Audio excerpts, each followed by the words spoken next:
Heather Green, and I'm a teacher in San Francisco. This day last year, I had the privilege of attending the Hay House Ignite conference, and I got to see some very inspirational speakers and authors on stage. I was really touched by the experience, and on that day, I set the intention that I too would become a Hay House writer and speaker, and I have made that my goal for this year. The book that I'm writing is about how to become the hero or shero of your journey. It was inspired by my own transformational journey from being a very, very sick girl that was dying to one that healed herself and went on to finish 7th in an Ironman triathlon.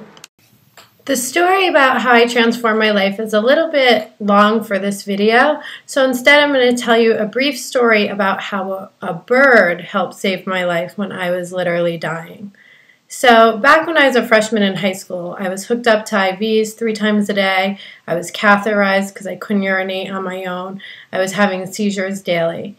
I was sitting out on my front porch when a bird flew down and landed on the grass. It was just kind of chirping and being happy and doing what birds do, when all of a sudden a cat came and snatched the bird, and the bird was in the cat's mouth. I freaked out and somehow managed to get the bird out of the cat's mouth. Not an easy task. Anyway, I yelled for my mom. She got me a shoebox, and we got the bird in the shoebox and quickly went to the Audubon Society, where we were pretty sure they would take the bird, care for the bird, and eventually set the bird free. When we got there, the vet told us that the bird's wing was completely gone and that the bird would never heal and that the bird would essentially die. They also said that they couldn't take the bird. So that left us with, a couple choices. Leave the bird outside to die or take it home and care for it, which is what we decided to do. There was definitely something that connected me to this bird. I think it had to do with my own brokenness.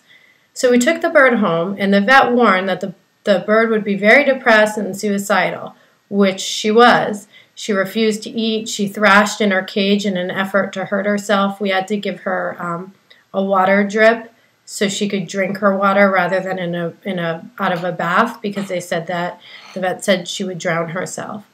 We named the bird Sunshine, even though it was a very dark time for the bird. For a long time, Sunshine was a really unhappy bird. We tried to talk to her, get her to eat, and do things to make her comfortable. Then finally we had the idea to get CDs for her. We got bird songs and nature, music from nature, and we played them for her. And suddenly, Sunshine began singing and singing and singing her heart song. Soon, over time, she's becoming a happy, happy bird, this wild animal becoming a happy domestic bird. In time, she lived up to her name, Sunshine. Every morning, my family and I woke up to her singing her song. I learned several things through my experience of saving Sunshine that I think essentially saved me. What I learned from Sunshine was 3 things that would sustain me. I realized how resilient the spirit is, whether it's human spirit or animal spirit, how we're so, we know how to persevere.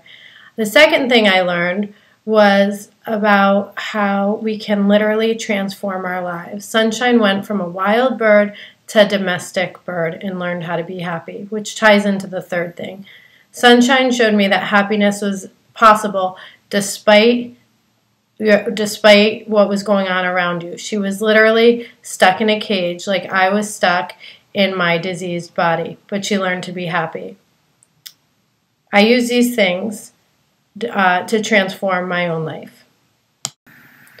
Sunshine's no longer with us, but since I was a teenage girl, I've continued to collect stories of transformation about people who have become the heroes and sheroes of their journey.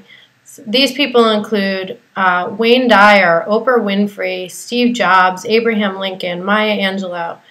And several of these people are written about in my book, Flip Your Script, The Shero's Journey. It's about transformation, moving from darkness to light and creating profound change in your life. Now, since I am a teacher, I have a little assignment for you.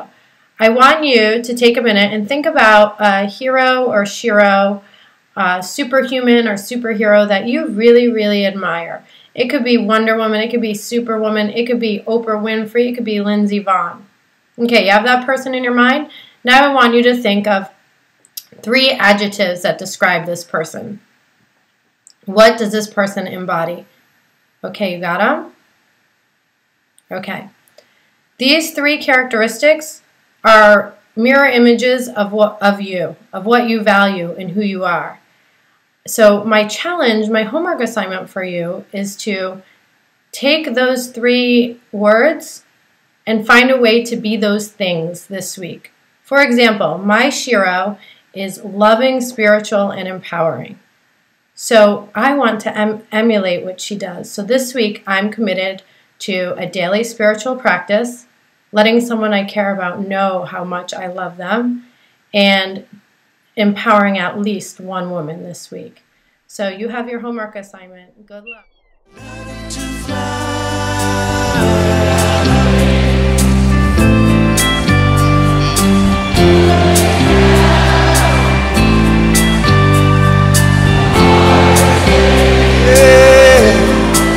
That's right.